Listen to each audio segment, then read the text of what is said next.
Welcome, everybody. We're just letting folks in. Going to take a couple minutes just to get settled. For folks here in New England, I hope you're cozy and warm. If you had a chance to go outside, I'm seeing some nods, so I'm guessing some people are here in New England. Hopefully you had a chance to get outside. It is bright and beautiful, and there's a nice reflection off of the snow while simultaneously being a little chilly, right? And also welcome to everybody from around the country who is not here in New England. We're so excited that you're here. And we'll give it just maybe another minute. And then we're going to delve right in. But Friday, we got stuff going on. Awesome. As our Getzel mentioned, we are recording this session at the request of the Big Bold Jewish Climate Fest, just so people are aware of that.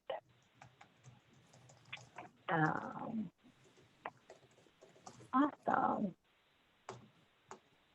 All right. Well, let's get going. I imagine folks will sort of continue to trickle in even as we go. But hello, everybody, and welcome. Welcome to the Big Bold Jewish Climate Fest. If this is your first session, or if you're regular, maybe, if that's the thing. We're excited to be teaching about Shabbat in particular here at this session, and thinking about how a Shabbat practice, how thinking about Shabbat can influence how also we're thinking about climate change. So I will be posting some things in the chat as we go.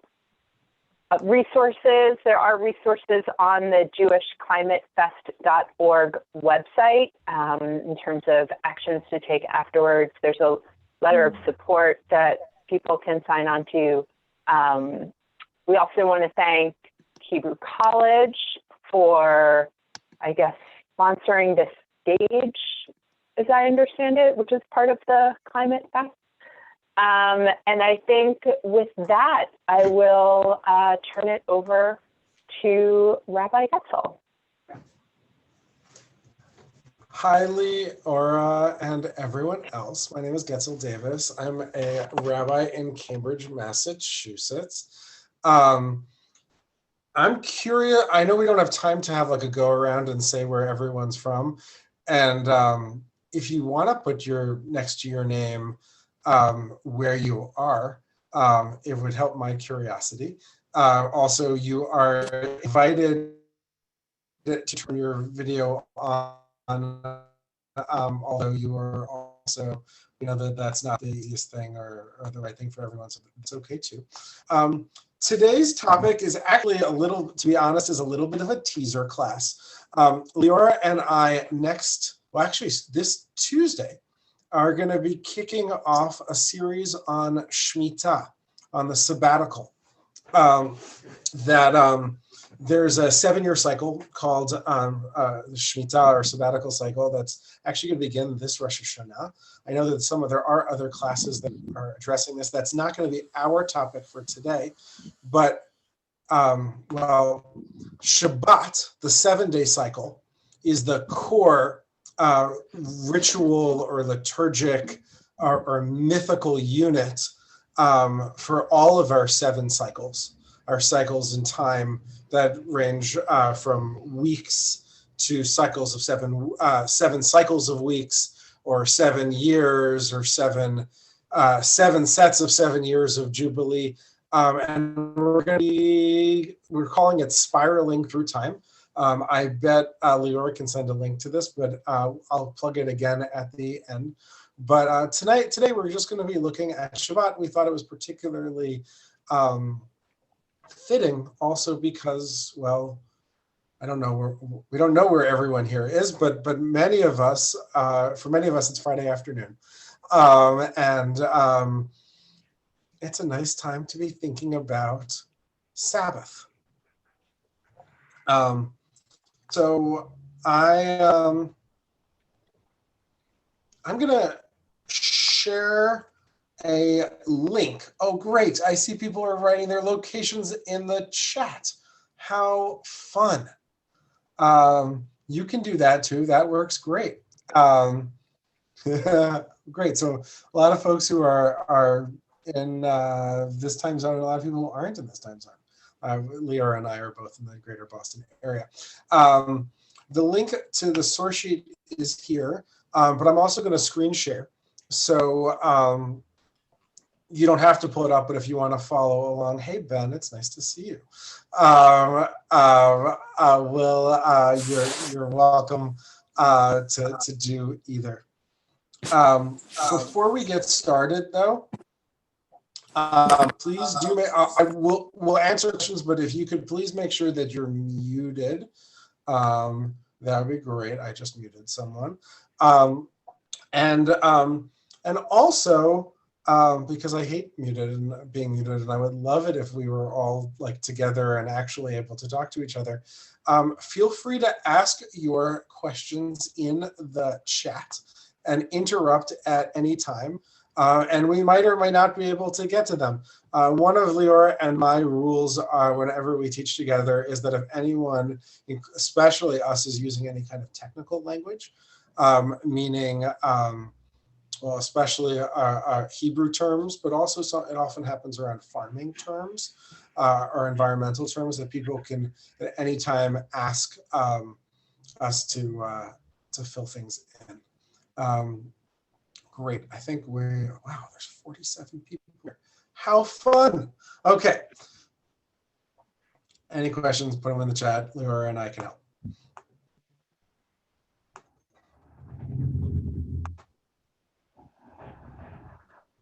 Can people see? You're muted. No. So this is a quote from Achad Ha'am, famous Jewish philosopher. He says, more than the Jewish people have kept Shabbat, Shabbat has kept the Jewish people. This is often like a throwaway. I work at Harvard University, and often this is like a tantalizing quote about sustainability in terms of like living a sustainable life and taking a day off.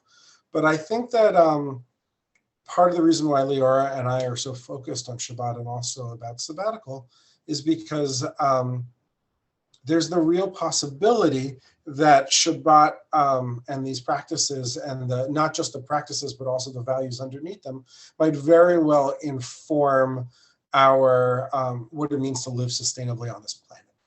So Shabbat might not just keep the Jewish people, but it might just keep us all alive.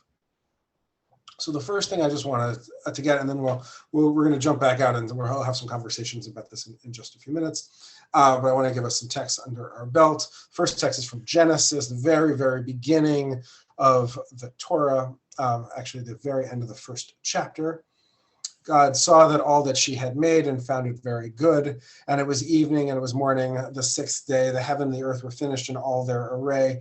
And on the seventh day, God finished the work that she had been doing, and she ceased on the seventh day from all the work that she had done. And God blessed the seventh day and declared it holy, because God ceased from all the work of creation that she had done. You'll notice that I often, if I have to use pronouns for God, I usually use female pronouns, although you'll probably find me slipping at some point or another. Many people have never realized that the entire concept of week and the entire idea of counting time by 7 days comes from the Torah. Before the Torah, there were no weeks.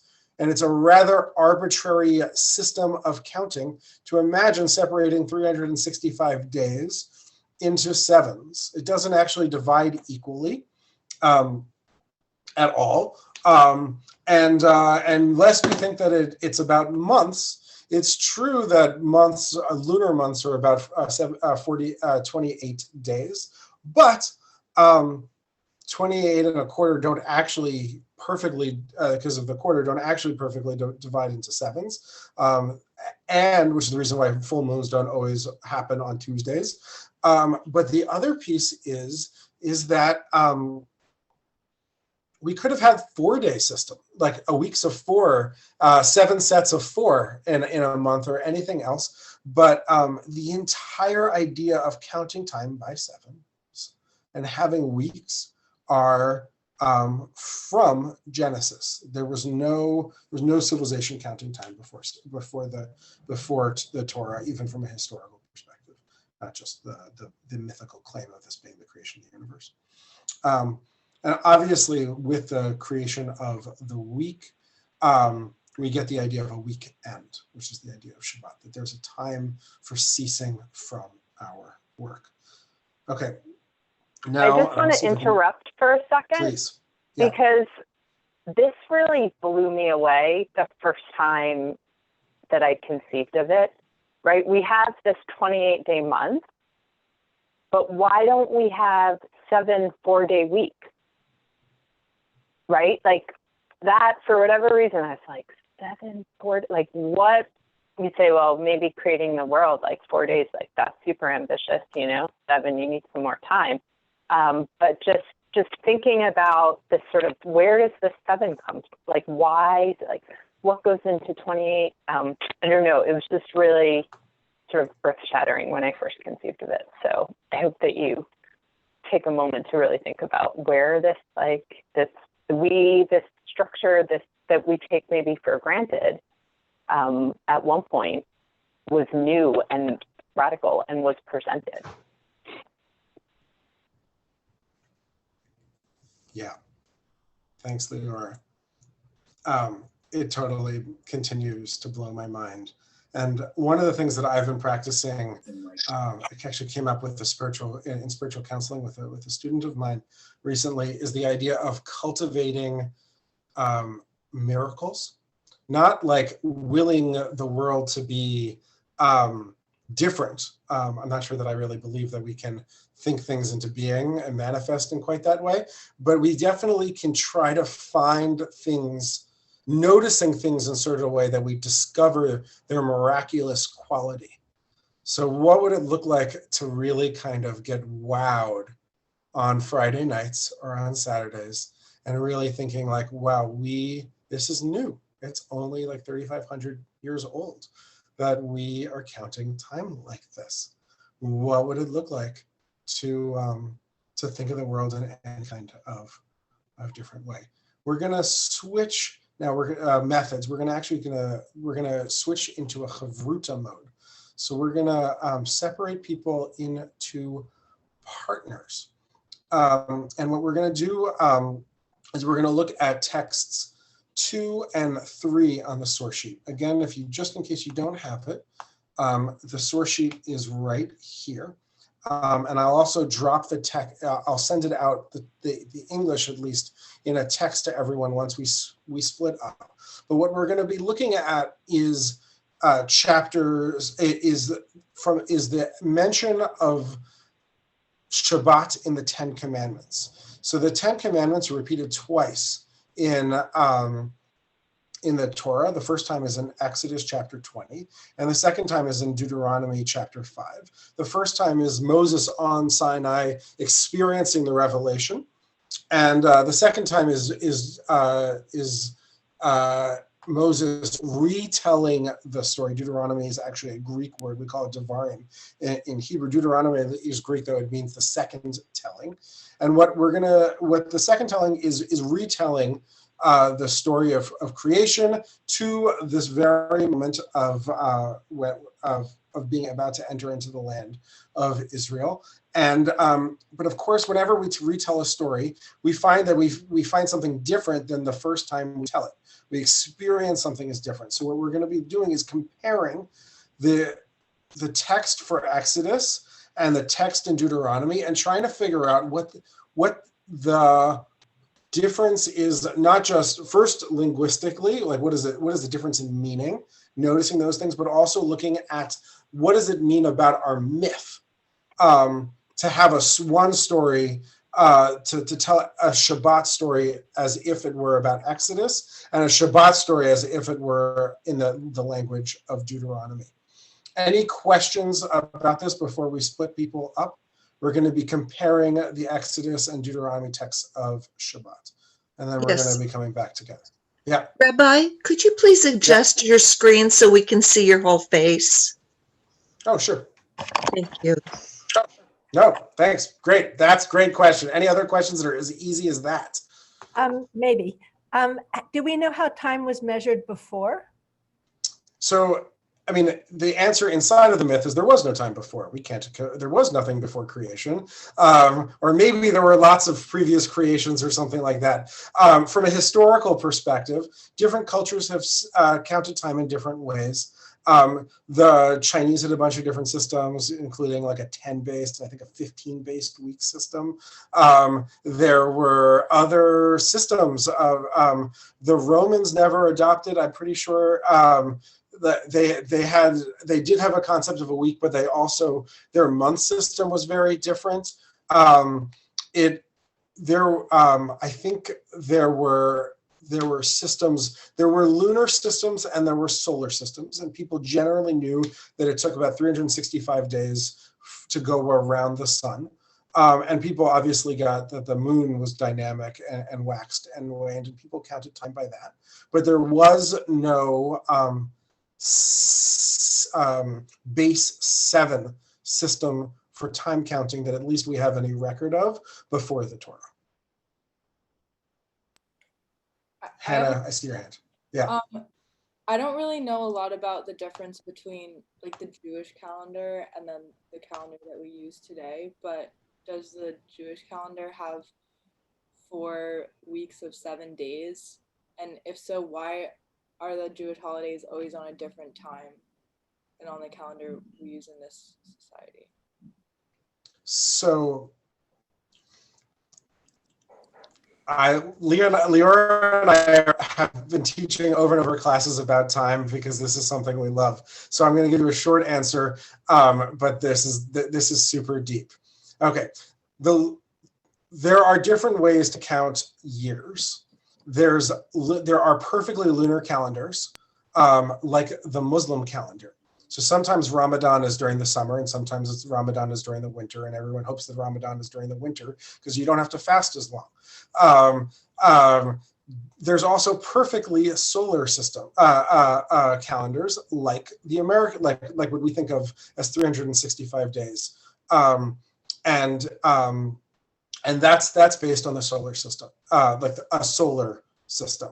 The Jewish calendar is a combination of a lunar system, where so all of our months, we have 1 month per the new month begins on the new moon, always. But because the Torah calls Passover Chag HaAviv, the holiday of the spring, we can't have a perfectly solar system, perfectly lunar system, because we would end up not having our calendar system lining up to the farming system, because Passover is also the barley harvest, and we can't harvest barley in the middle of the summer, or the middle of the winter, or whatever. So and all of our holidays have deep agricultural basis that they align with. Hanukkah is around olives. Sukkot is around first fruits. And yesterday, all of the almond trees just bloomed in the land of Israel for Tu B'Shvat. Every single year, it's perfect. Still, even with things breaking, everything is all the almond trees are blooming right there, right now. So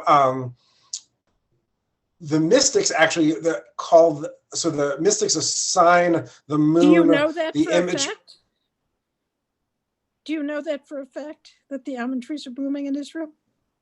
I didn't see them this year, but they did like 2 years ago. They do. It's amazing.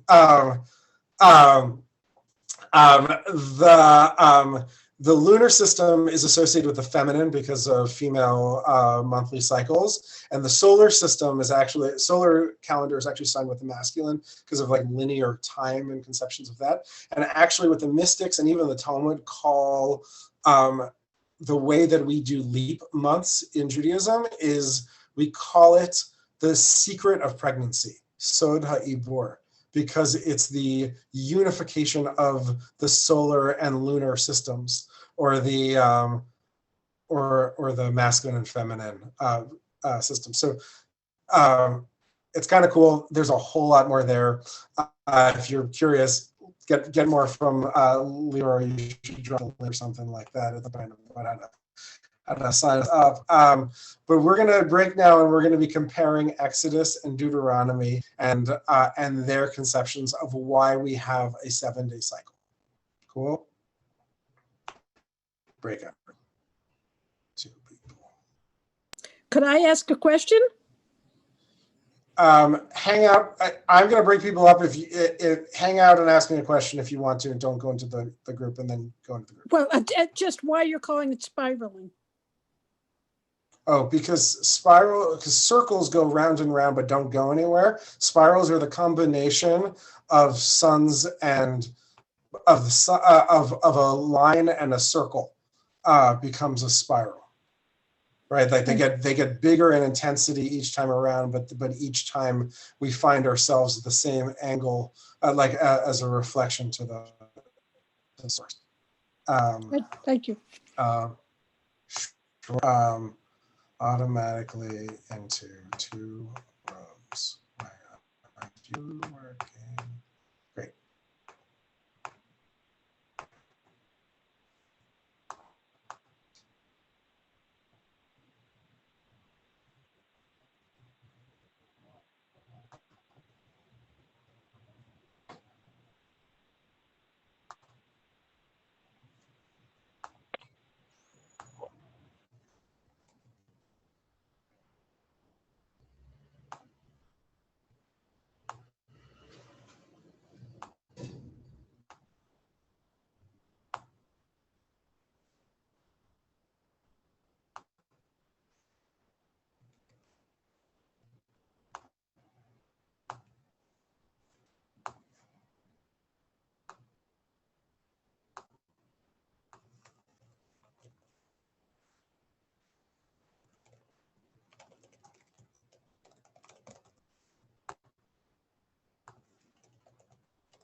Devora,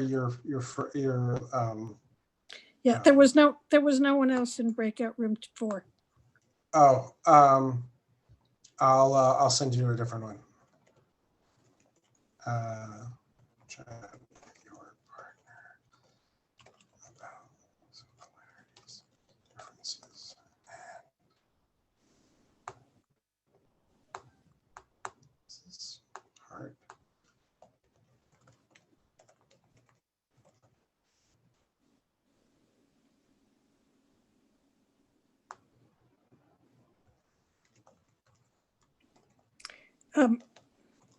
Can I ask you a question? Yeah. Sorry, I'm just writing a message to everyone. Yeah. Please. So I think of spirals as the Fibonacci numbers. That's so cool. The nature numbers, which is what I thought this might be about. That's a Fibonacci numbers are really great. But that's we're going to be looking at an environment. Was that your intention? Rabbi, I'm Yes. in that breakout room. You were all by yourself? Yeah, so I came back. Okay, great. Why don't you talk to Devora, who's right here? Okay. Do you want to send us both to breakout room 4? Because that's where I was and there was no one there. Or here. I'll send you. Why don't you do it right here? Hi, everyone. This is usually I have someone who gets to help me with these things. We are comparing, especially if you're just joining us, Exodus and Deuteronomy in the Torah, and their conceptions of Shabbat. I'm going to call everyone else back from the breakout rooms in about 3 minutes. Take the time at least just to look at this yourselves. Hi, Joan. Hi, Dora.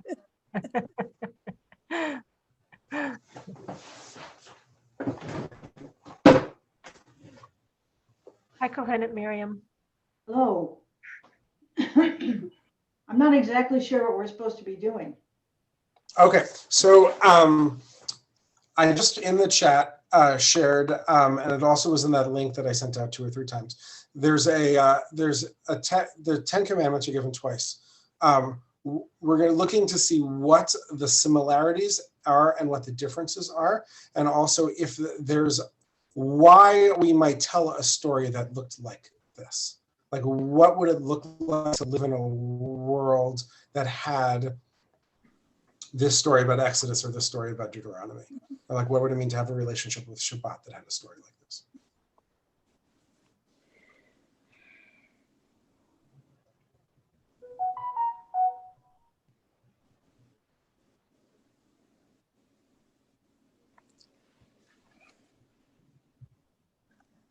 Deuteronomy is adding an extra layer of refining exactly what Exodus said. It's much more broken down. It's sort of like Exodus was, okay, we're introducing the idea, and Deuteronomy is, okay, now that we've been living with this stuff, here's more detail on how you need to make sure that that you're really doing what God wants you to do. And I like the social justice of the slaves, and then like the slavery, but the slaves also getting to rest because people were remembering that they too were slaves, and they can get rest. So it's more ethical.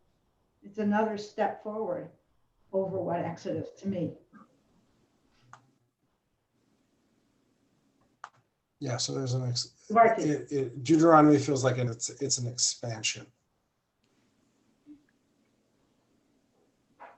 Oh, people are coming back.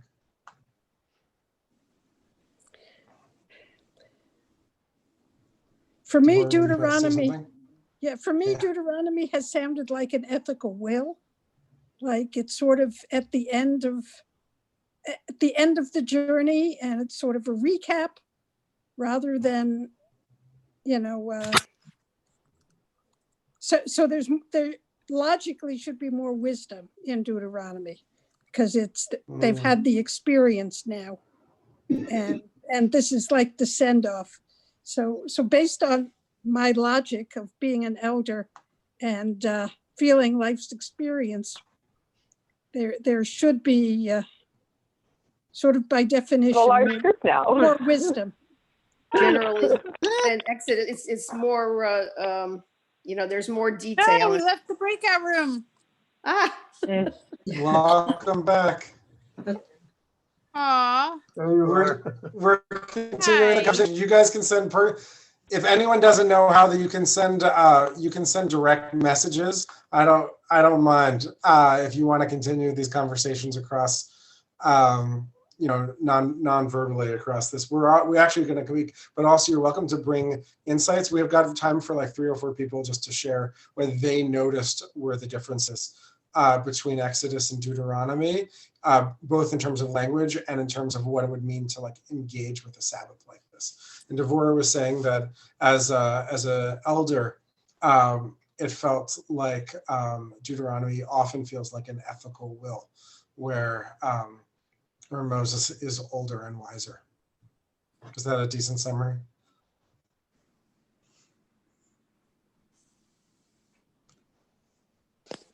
People notice anything else?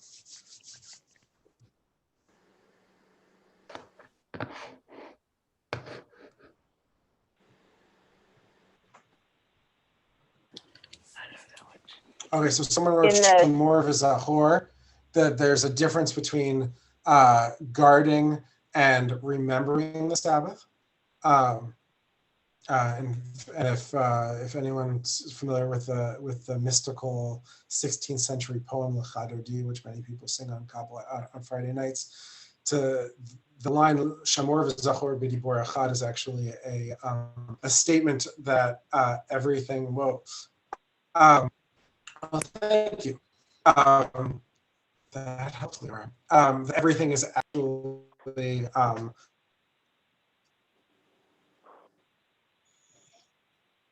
Leora, you muted me. that somehow both Exodus and Deuteronomy are spoken at the same time by Moses. The other thing is that in the legal tradition, all remembering the Sabbath day, Exodus becomes the basis for all of the special things that people try to do on Shabbat, to light candles, to drink a glass of wine, or make kiddush, to spend time with loved ones, or make love with one's partner. All of those come out of what it means to remember the Sabbath and make it holy. And all of the technical thou shalt nots of Shabbat. That's many people do or try not to do, of like not lighting candles. There's actually the list is down there. We're not going to go through it, but of the 39 or 40 things that core texts that some people don't do on Shabbat, in observance of Judaism, that falls on, those are derived from guarding the Sabbath day and making it holy. Anything else that people notice about the difference between Exodus and Deuteronomy? Sure. So I noticed that in the Exodus, it seems like the proof is that God made the heaven and the earth and the sea and everything in them in 6 days. And that's sort of like the proof of why you remember the Shabbat day and keep it holy. Whereas in Deuteronomy, it's really because you were a slave in Egypt and God brought you out. That seems like that's the proof there, why you do what God has commanded you to do. Yeah, thanks, Rebecca. That's a really great point. So Exodus is somehow, it's an act of imitatio Dei. Yeah, that we're actually doing our impression of God. If God gets a day off, all the more so should we get a day off. It's actually it's an idealization of not just creation. The creating the world is not an act of, is not the only way that we can be like God, but somehow ceasing from creation is also a divine act. In Deuteronomy, you said it was about, Rebecca, you said it was about not being a slave. And in this conception, there's obvious, so biblical slavery is something that people have written a lot on. It's horrible, it's bad. It probably is not the perfect, now it was probably not as bad as African slavery in America. There were more systems against abuse, but and more limitations on people's power to hurt other people. But in some ways, the way that Deuteronomy is defining slavery is what it means to work 7 days a week. Like what it means to be free fundamentally is to not have to work 1 day a week. And not only you, but all the people and even the animals in your household, and even these people who could be owned by you, right? Like if you look at Deuteronomy, it says, and even the male and female slaves that they also have to rest. So fundamentally, part of what it means to be a free person, having had an experience of slavery in Egypt, or either personally or like mythically, is that we need to be able to take a day off. And people who don't take a day off are somehow enslaved to even a very productive creative process.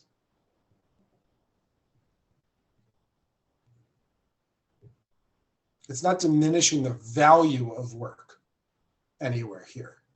In fact, the word for work, malacha, is also the word that's used for building the tabernacle, building the holiest place in biblical Judaism, of the wandering Mishkan as we wandered through the wilderness. The same verb for not doing work, at the end of verse 13 in Deuteronomy, that's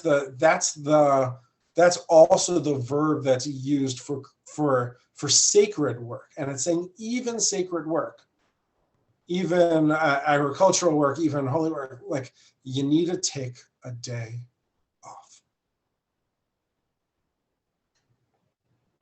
Something that came up in my Hevruta was that it was like a very sacred reframe, because I felt like it was like a kind of a command. It was like you cannot work. It was like a negative commandment. But in my Hevruta, they framed it as like a gift. like to be able to take a day off. But I just wanted to say, I lived in Israel for about a year, and it was so much easier to observe Shabbat. And then when I came back, it was really difficult. And I feel like, enslaved to work on Shabbat and to use that Saturday as like a productive day. So I just wanted to just say or ask if anyone has had experiences with observing Shabbat in America compared to Israel, where it's a lot easier.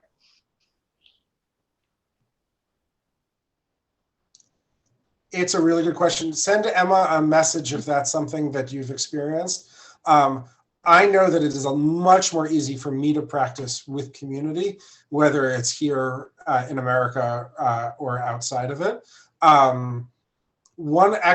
The Essenes, or whoever it was who wrote the Dead Sea Scrolls, when they're technically defining the rules of Shabbat, what they say is they don't have the same list as we do, like where you look in a law book and it says like don't dig furrows and don't do this and don't do that. What they say, one of the things on their list is don't spend time with people who aren't keeping Shabbat, because there's something about the ambiance of Shabbat.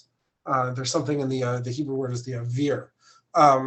And that's a very, very, very difficult thing for most of us moderns. It's a very, very difficult things for those of us who don't or choose not to live in homogenous ultra-Orthodox communities. But it helps to have other people to practice these things with. Otherwise, the countercultural nature of taking a day off can be very, very difficult in whatever form we do it. I have a quick question. Yeah. If that's okay. Please. So we have a small farm, and we're doing a lot of physical stuff during the week. So on Shabbat we don't do that physical stuff. So it's a rest from that work. However, I find that whenever I'm not physically working, I have a tendency to want to create, plan. Where am I going to put the garden? And that's like all creative, because finally I have some time to sit down. But that, on Shabbat, you're not supposed to create. So what do you do with that? So, hachana, preparation, is on the list of things that some people try to avoid on Shabbat. I'd say that often mental tasks like that, or prohibitions, are actually much harder to do than physical tasks, because whether or not you're digging a furrow. Whether or not you're planting, whether or not you're weeding. It's very easy for many of us to get caught, to encounter thoughts, like to have thoughts by accident. And I think that on one hand, I think that's actually more of the core practice about like being here now and actually trying to engage with the world as if it's perfect or good enough, as opposed to a world that's deeply in need of our work, is part of like the mental and emotional work of Shabbat. But on the other hand, I do that too. It's really hard to not plan.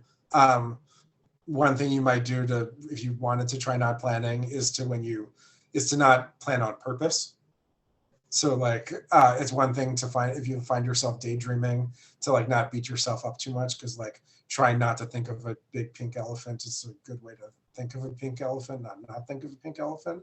Right, I've tried that, and that's what happens, exactly. But to schedule a different time to plan when you're gonna to sketch out when you're gonna put all your starts in the ground is a good idea.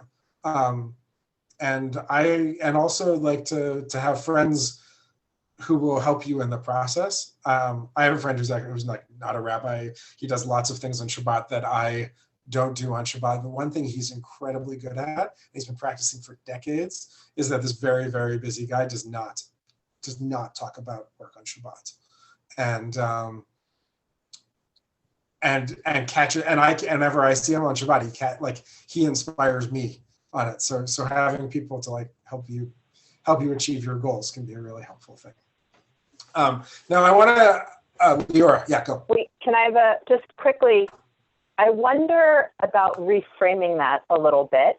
So instead of how can I rest and take a break on Shabbat, maybe it's a question of how can I consider the process of production and the creative energy of the rest of the week to include that planning process. And I would argue the sort of reflective debrief that is essential to productive creativity. How can we reframe the notion of work to include planning, right? To include those pieces. So it's like maybe a little bit different way of thinking about it, but I don't know, maybe that's part of what the challenge is, or that's how I'm thinking about it. I love it. And it goes back to the person who said that thing about living Can I in Israel. say something? Yeah. Yes. Amy, and then was it Yael who was next, or someone? Yeah. So I work with children. I'm a pediatric occupational therapist, and I actually worked in the Cambridge schools for about 17 years. I now have a tiny private practice and such, but what I wanted to say is I have early memories when I first went into the field and I worked at Gabler Children's Center, which was for the most troubled, dangerous children in the state. This was like in the early 80s. I remember this, like the hardest thing was for them to decide what to do, what activity to engage in. And I wanted to make sure that it wasn't going to drive them crazy to even more frustration. And so I would try to get them to plan or decide and said, we're wasting all our time. We're wasting all of our time. And it's the plan that is like the hardest, but most important thing to do. So I love that idea of really understanding the plan is part of the work. So that's a really, oh wait, there was one other person who had their hand up. Please. Yeah. There we go. I like this discussion, and I think this is another thing that Judaism and Torah encourages in us is to develop the muscles of discipline. And that discipline, I worked as a hospice chaplain, and I worked a lot of hours during the week. And on Shabbat, I did not call in to see how my patients were, because I wanted to have the discipline to step back and let God and the staff handle the world. I'm not running it. And I think this is a big part of keeping the Shabbat mitzvot, is stepping away from the earth and knowing that there is a force that's handling the universe without you. You act like you're running it all week, but in fact you aren't. And this discipline within us is what turns us into the best we can be. So I find that very resonant with me. I know that a lot of people here probably all have like different God concepts, or don't have God concepts, or like things that they don't feel like that they, trust. Sometimes, whether or not we have like that sort of order view of the universe, even if we don't, and we like think that things are actually just fundamentally chaotic, they actually are chaotic, and we're still not in charge. Like we still can't, like even if we can't fall into God's arms or let go and let God, we still are not actually in charge of the universe. My wife is a palliative care doctor, and also finds that orientation very, very helpful. I want to just give us one other text, Leora, if you could pull up Heschel, that would be really great. There's a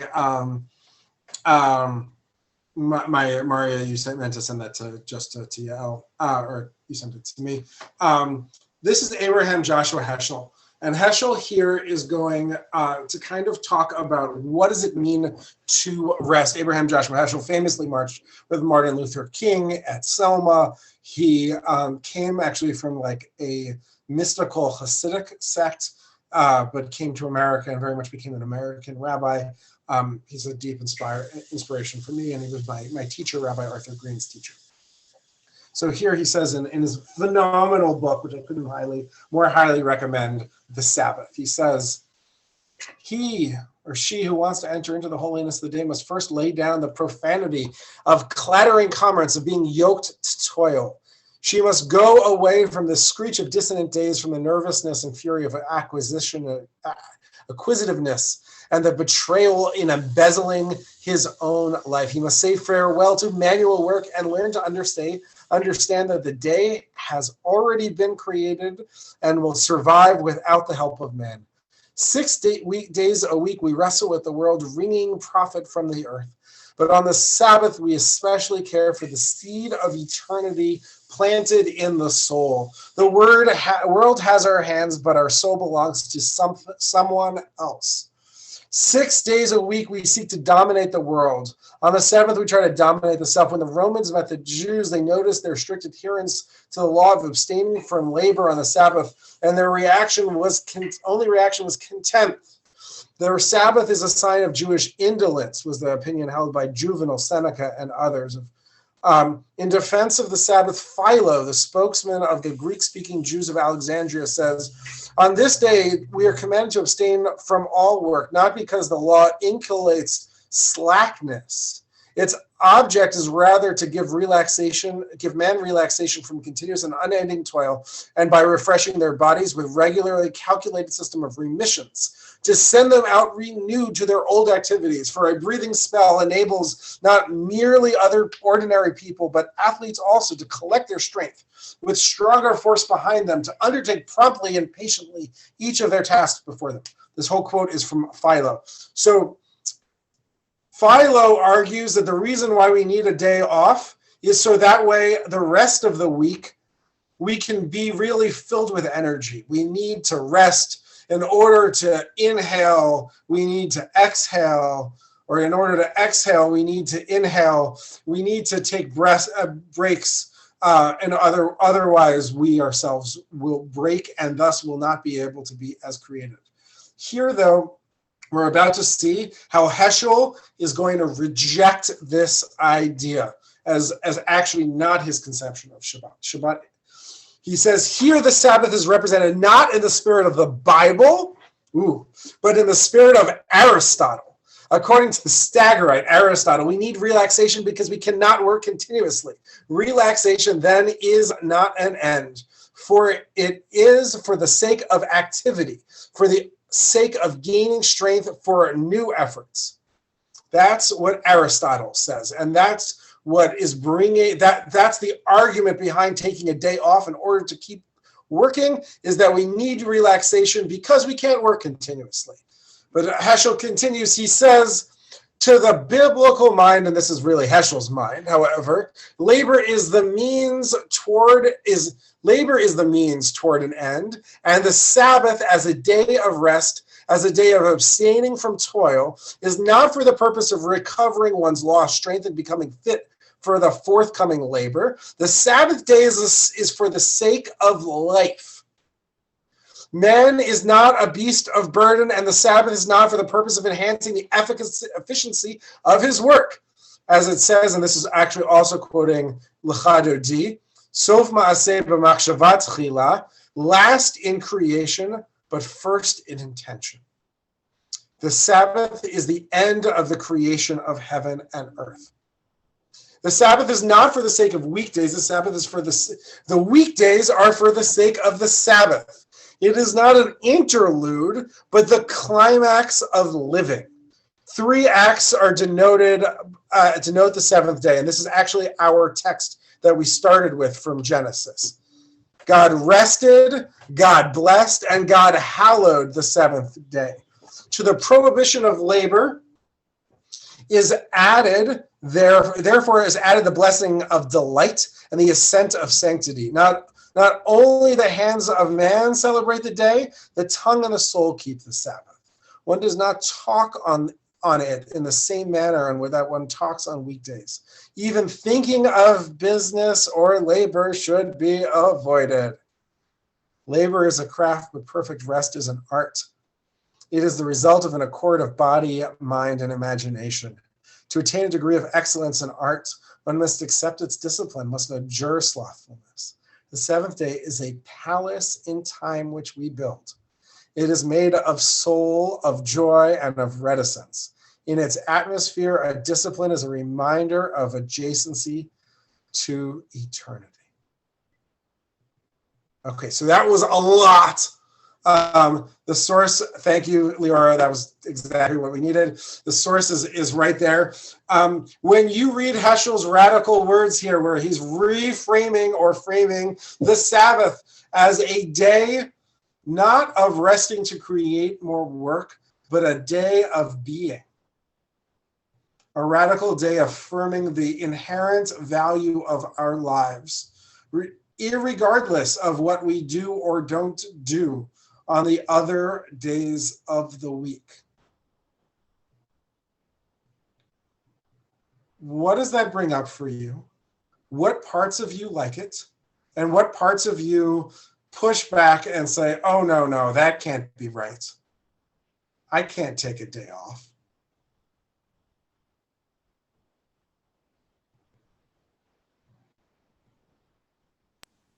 May I speak? You may. Thank you.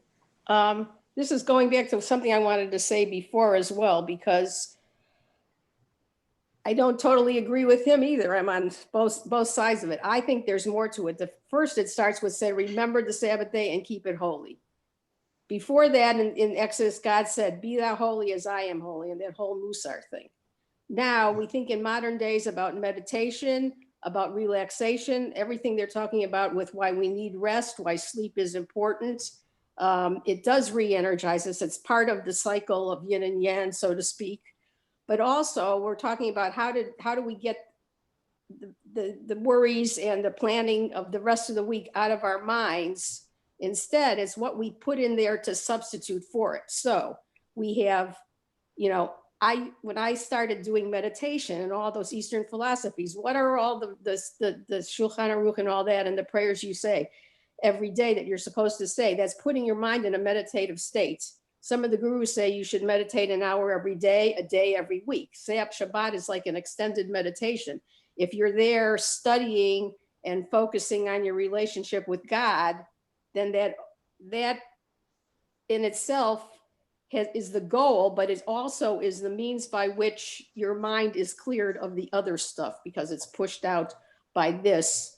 And I mean, you have to take care of your family. You have to do all the earthly things. And this ties in with the whole idea of, the climate change thing, how this can affect the world. The world also needs to rest.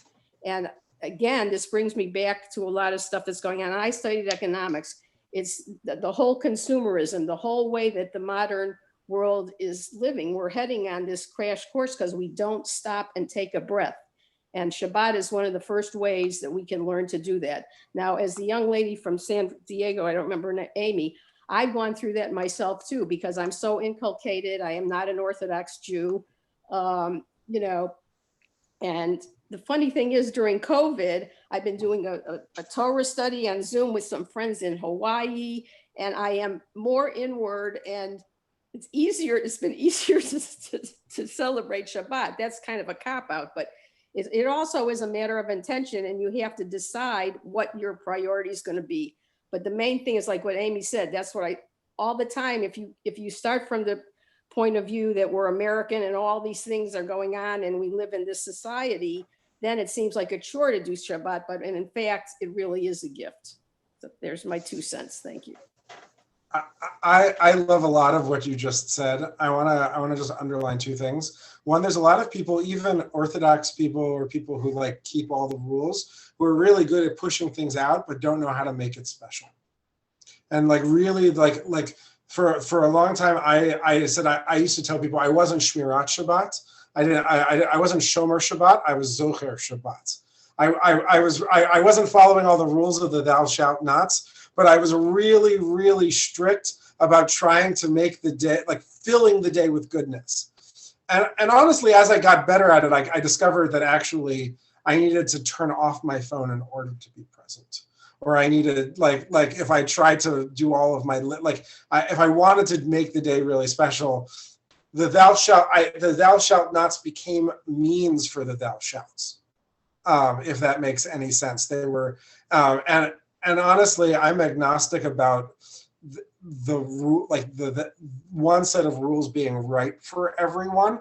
Like if the way that you find engagement with God or with sacredness or with the unity of all or your family involves like using phones or going for a hike or like drinking a cappuccino, like I'm personally, like I don't actually do those things on Shabbat, but I think that people who do those things with intention are actually much closer towards filling their lives with meaning and this original vision than people who are just perfectly meticulous about like making sure that they don't leave footsteps in the snow or use slotted spoons.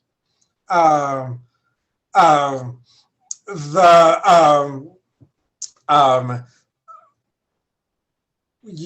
somebody else have a Oh, comment? there was another thing that was really good that you said. Yeah. Oh, Getzel, if I could just jump in really quick. Please, Ben. How you describe yourself as Zocher Shabbat is pretty much how I've been describing myself also for like the better part of 2 years now, where it's not for me about Shabbat as exclusion, but inclusion. Shabbat is when I get out my book and the good whiskey and finally look at the New Yorker for the week and do all of these things that bring me pleasure and help me slow down. And like you also, like the big thing for me was my phone, where I'm, for better or worse, glued to my phone the other 6 days of the week, but I really do make the effort. This is like the one exclusionary practice I have on Shabbat between that and the TV to not look at that. So as far as abstaining from melachot and doing all of these things that I'm really trying not to do, which can feel like work mentally, my own Shabbat is all about, let's do things that bring us pleasure. Let's have that oneg Shabbat instead of trying to do or not do all of these other things. Thanks, Ben. That reminded me of I just want to, and then please, for the first 15 years that I was engaging with a regular Shabbat practice, I felt guilty every single week for not creating, for not doing enough. And there was a shift, it was just a couple years ago for me, where suddenly there was like something just kind of like let go in me. And I discovered that I think Shabbat is this incredible present.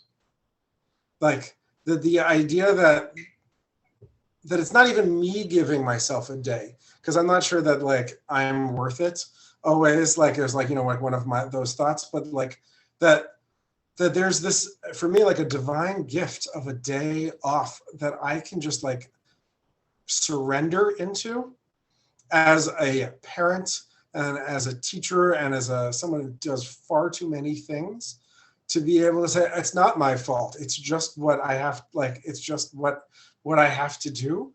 I can tell you that experientially now feels like one of the most precious gifts in my life, as opposed to something which I was constantly trying to justify. And I wish I knew how to package that, because I wish I could give it to everyone. But I just want you to know that like that was a real shift that happened to me that just like blew this day open for me.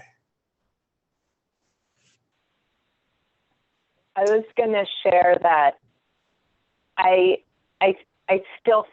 don't have any clear resolution on the intention necessarily, but when I think about Shabbat within the story of creation, it's essential, right? Creation wasn't finished until after Shabbat.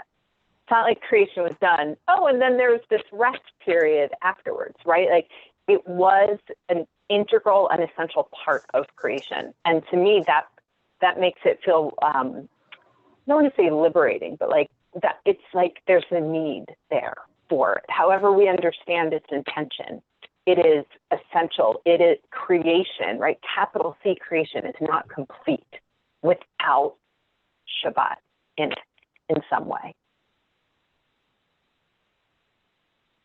I'd say it is liberating. Like, I would use the word liberation there. And like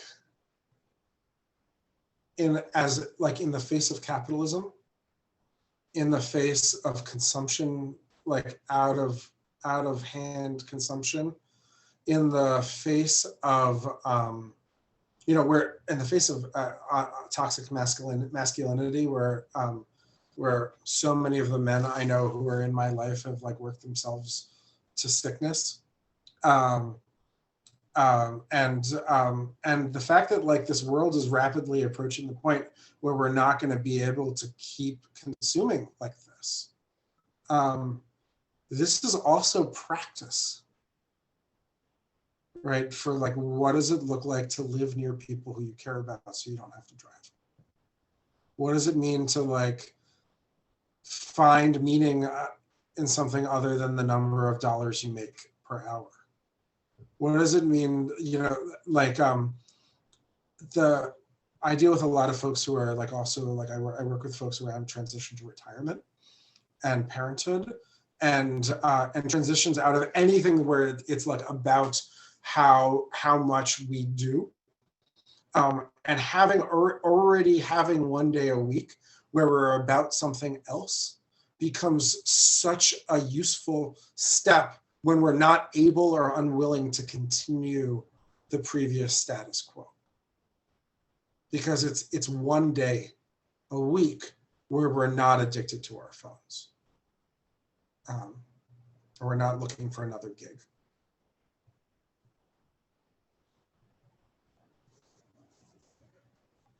So, Amy. On the other end of things, I was listening to a piece about populism, very dangerous demonstrations in the Netherlands. And there was a really astute interviewer who recalled talking to someone who said he was getting involved, and her interpretation was because of boredom, that people are getting involved in this kind of dangerous mindset because they're V'd, they're empty. And I think not having purposeful work, purposeful activity, you're talking about people that are working themselves to death. And for so many people, this work is just void of purpose. And I think that's also part of the mix. And what a Shabbos gives us the gift of doing is reflecting on what in the world it is that we're doing and what's the purpose and how does that connect to what we want to do with our lives. It is a great time to reflect. And I just want to, there's a paradox there, because on one hand, Shabbat allows you to go up into the 5,000, feet and like look at your life. And the other hand, if it's our day for visioning, then it's a day of doing something. I thought you were going to say something, and I just want to share the quick anecdote. There's a lot of work to be done in this world.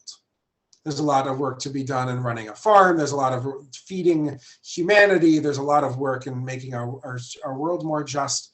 And I had this incredible experience a couple of years ago, right when these Muslim bans started. And I turned on my phone after Shabbat, and I realized that there were a lot of people at the airport going to protest, and I was really bummed because I wasn't there. Like, I had missed it. I didn't even know that it had happened. And then I got a message from a pastor friend who's there, and I was like, no, I've got it. Like, I was like, cheer louder for me. And he's like, and he did. And then there was a protest that I went to on a Sunday morning that he wasn't able to be at because of his Sabbath. And part of the beauty of at least Shabbat in America is actually the fact that some people do it on Fridays And some people do it on Saturdays, and some people do it on Sundays. And actually, some of the rabbis I know, like, because they work on Shabbat, like take Mondays or Tuesdays off, is that we can kind of share that load a little bit in recognizing that, like, there are essential tasks that need to get done. And sometimes whatever, like, we have to do, like, part of a practice is learning to be a little flexible in it. But there's also the possibility that, like, we can share, we can build those kinds of relationships where we can share the load. And that's been something that's been a great learning for me, not just about Shabbat, but also about any kind of sustainable change-making work, where, like, we recognize that, like, actually we can't do it by ourselves. And we can't do it just as Jews. Awesome. So I want to start to wrap us up here with a couple of announcements, maybe other pieces of inspiration. The first is that on behalf of the Big Bold Jewish Climate Fest, there are some tangible actions that they've made available and ways that they hope that people will engage in this issue. There's an organization, Dayenu, which is dayenu.org is the URL, a Jewish response to climate change. They have a lot happening and mobilizing and organizing. There's also this letter of support that folks are being asked to sign on to. I put the links into the chat. You should be able to just click on them, hopefully, and you'll open up to this letter of support. Individuals and institutions, if you don't represent anybody but yourself, that's totally okay and awesome. And if you do represent an organization, that's great too. And then on another level, right, there's this national climate level, but also that there is an opportunity to continue learning and engaging with these things. I see there's some questions about how to access the recording of this session, and I know somebody asked that earlier, and I asked the question at the beginning of the session to somebody hopefully who's going to tell us. I don't yet know the answer. If you want me to send you a recording of this, you can put your email in the chat or send me an email at Leora. I'll put my email in the chat, which is Leora with an E at beantownjewishgardens.org. I also want to, we mentioned it at the beginning, but we are here to a certain extent in the context of the Hebrew College adult education community, which conveniently for those of you not located in Greater Boston is now exclusively online and provides tremendous opportunities, I think, for learning and at what I would argue is a very cost-effective, low-cost option. So in addition, within that Hebrew College, it would be remiss if Getzel and I did not again mention that we will be teaching a class on Shemitah, which sort of takes this Shabbat in the 7-day week cycle into the 7-day year cycle. Spoiler alert, it's coming up this Rosh Hashanah, 5781, right? Q coming this September 2021. So, stay tuned. The class starts this Tuesday. Leora, this is a shortened version of the first session, but we're going to go from here out into imagining what it looks like to take a sabbatical for a year, to look at these other biblical cycles and looking at how they impact our agriculture, our sense of time, our relationship to money, and owning. I also just included a link here for a lot of other classes, and also I do one-on-one counseling and spiritual direction. Leora hasn't said, I don't think, although there was a lot going on at the very beginning of this, she runs this awesome organization called Gane Beantown, which is basically like, I think the only, or but at least my favorite Jewish environmental, yeah? I was just going to say also, again, in the chat, there's the link to the organization that Getzel runs and the link to the organization that I run. Both greater Boston based, yet in this virtual world that we exist, there is opportunity for connection in this way. So our contact information is in both of those organizational sort of websites, if you will. And I think that's all. I don't know, Getzel, if you want to just close out with some thoughts on as we, in a couple of hours, only enter into this Shabbat. I wanted to just finish saying that you're awesome and that there's like great Jewish gardening resources and Boston-based like nature, hyper local stuff that you do, especially around holidays, that is worth checking out. As we transition into Shabbat, as a challenge, especially if we don't have a practice, if you do have a practice, like take this in and see what it looks like to rattle around. If not, I often suggest to folks who are curious about Shabbat to try one thou shalt and one thou shalt not.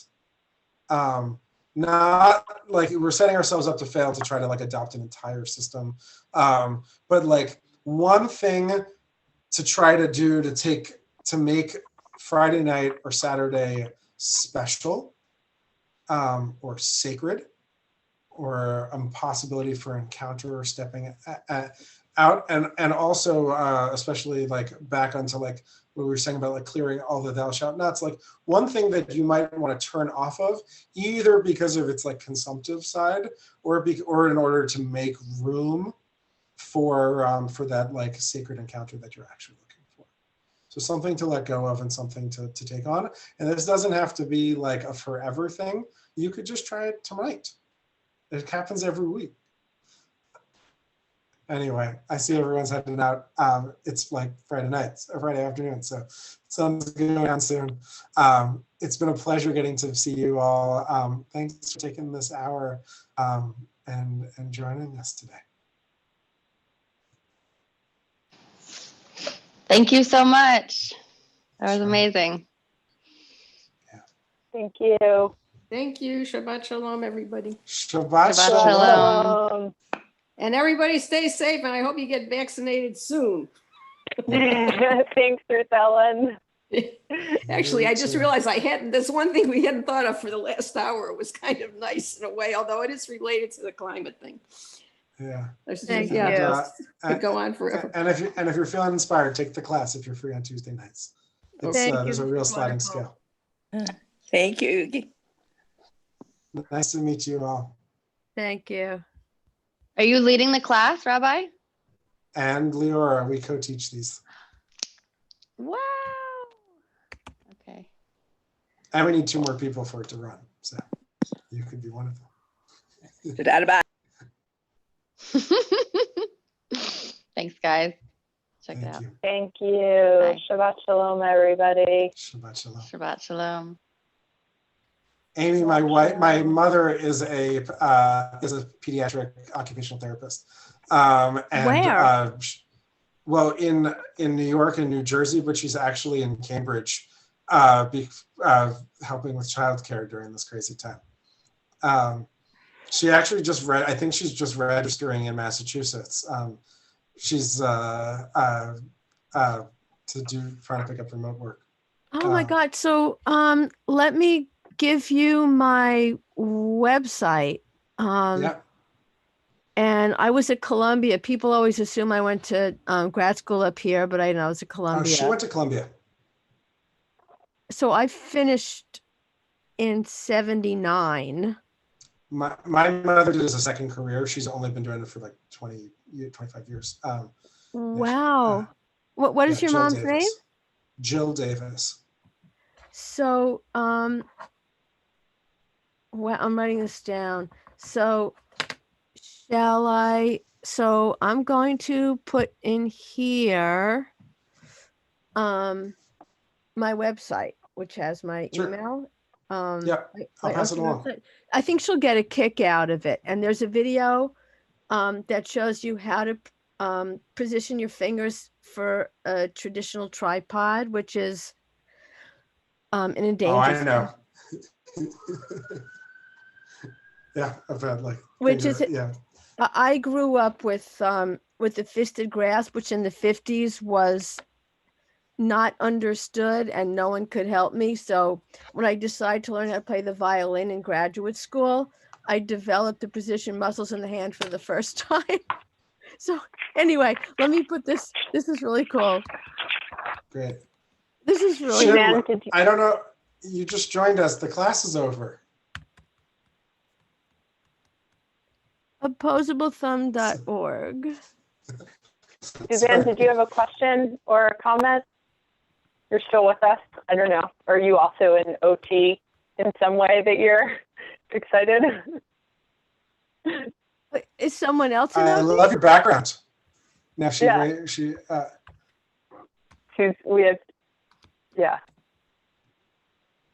Well, is someone else in OT?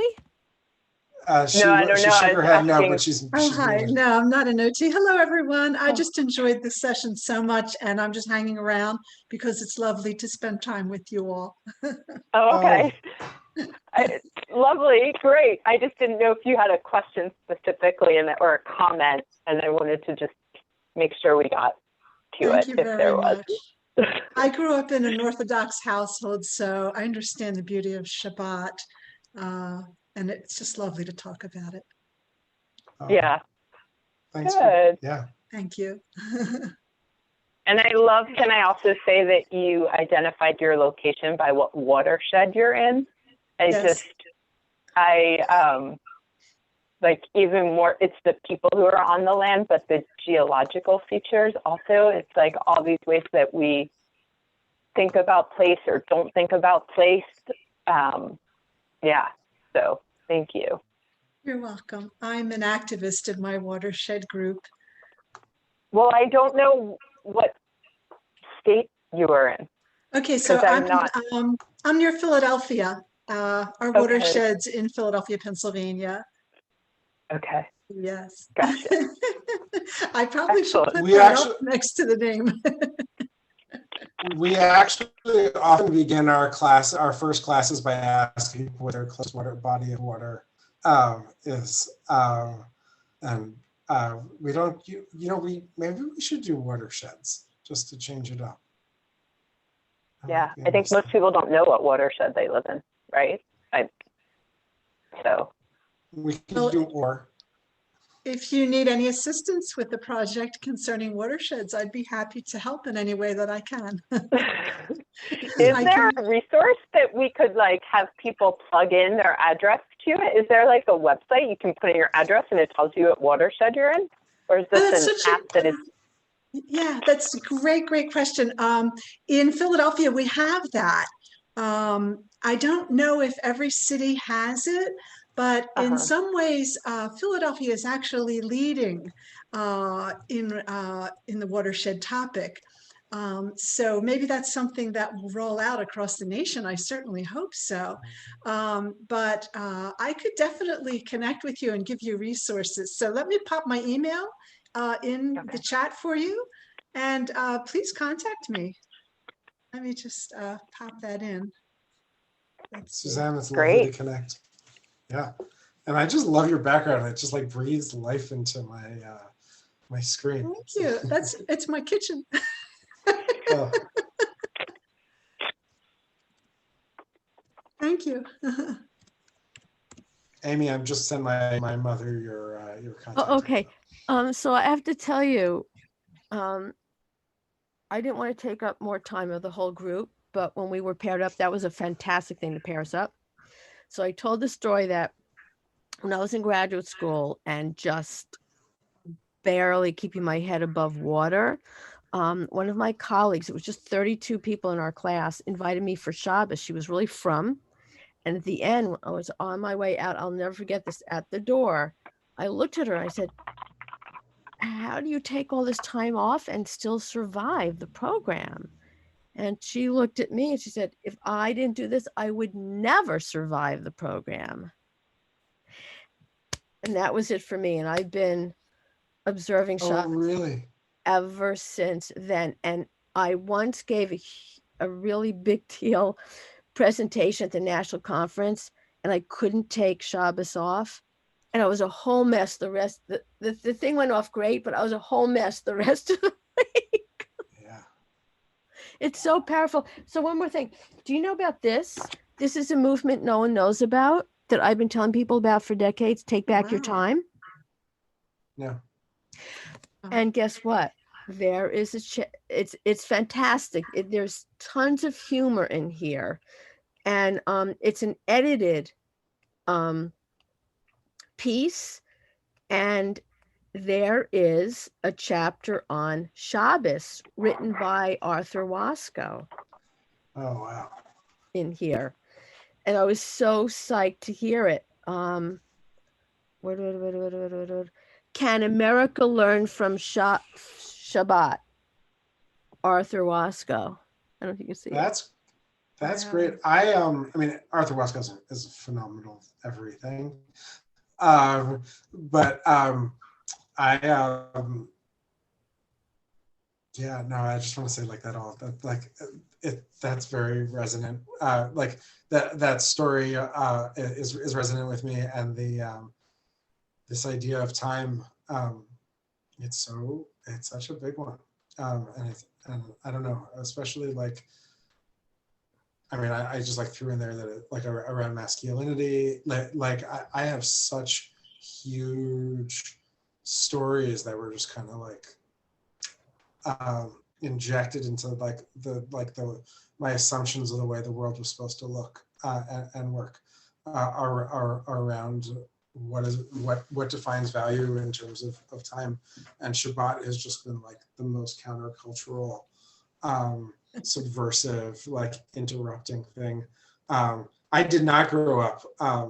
I did not grow up observant. My mom was the one OT who was at one of the two OTs in Columbia that was not from. It's now very, or at least it was like, it's a thing that a lot of Orthodox women can do because they can set their own hours and it pays decently and this and that. But but I think that like people who grew up observant want to like, it's one thing to like have like childhood memories, but also like know what it's like the constrictions of it. It's a very difficult thing to like sometimes we have to choose things as we get older, and there's like a power in choosing to do or not to do. And I spend a good chunk of my time with college students who are making the decisions like to experiment from the way they grew up. I went to Brandeis as an undergrad, and the funniest thing was like parent week, because on Friday nights all these people would be in places where they're never the rest of the year. So all of these like secular people would be at the Orthodox services, and all the Orthodox services would be filled. All these people would like who weren't out to their families about what all of the experiments were. And because that takes a lot. So it's a anyway. I hope I have two young kids, and I really hope that the Shabbat experience that I gift them with is one that feels really rejuvenating and nutritious and like yummy. But I also I have lots of friends who grew up in places that felt like really kind of like brushed up against the harder parts of kids growing up in Shabbat. I never had that experience, so I don't know really like what to do. It's just so interesting. Yeah, I grew up actually. So, I sent a message to Mr. Einsiedler. I forget his first name, because I grew up in Great Neck outside New York, and there was an Einsiedler family. So it turns out that the Einsiedler that just joined this session is a cousin. Oh wow! Small world. And I belonged to this gigantic temple that was reformed, but it was it was the youth group that was so progressive, all about social action, economic justice. And that's what plugged me into the progressive Jewish movement now. And there's so much more I could say to you, but I really want to thank you, because I should not take more of your time. But this was really, really beautiful. And I look forward to finding you at some time in the near future, if not during the Shemitah. Is that? Shemitah. Shemitah. Yeah. Shemitah. Todarba. Thank you so much, everybody. This is truly beautiful. Take care. Check out my website if there are things that are other things you're interested in. I most definitely will. Take care. Thanks. Bye. Take care. Shabbat Thank shalom. you. Shabbat shalom. Shabbat Nice to meet shalom. you Thank all. you.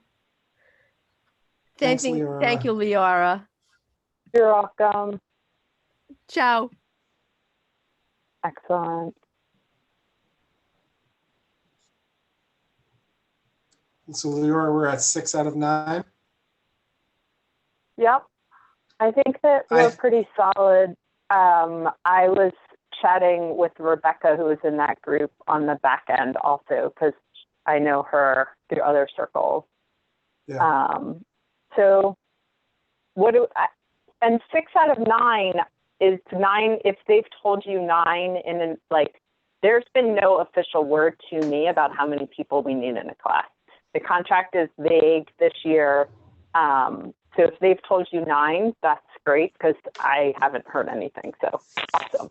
No. So the contract that I had said that I don't. I talked to Hava yesterday. She said, my hope is Gavi. I'm going to send Gavi an email before Shabbat, because I heard that they were on the fence, and a bunch of their people signed up, I think. I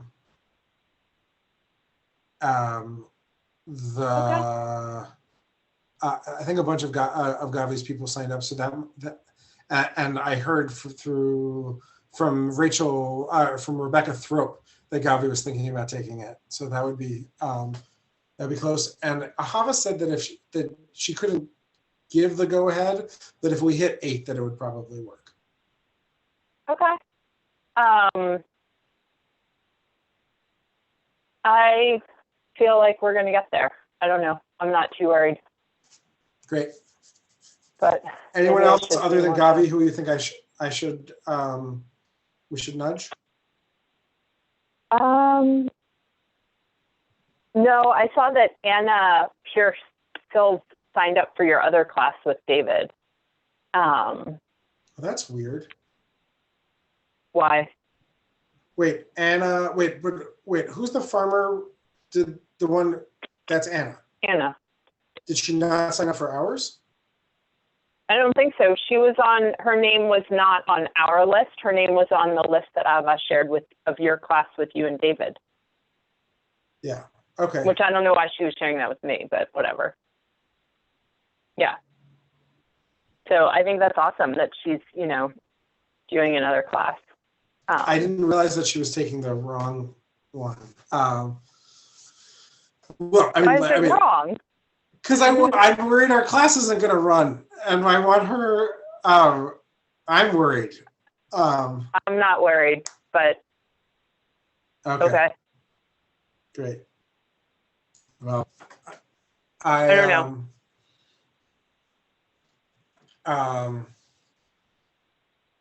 Okay. I love that you're not worried. That's so great. I mean, I don't know. I guess I have other things to worry about right now. Maybe that's a better way to think about it. But I feel like we garnered some interest here. People are inherently last minute about signing up about things. Like, it's just sort of, I don't know.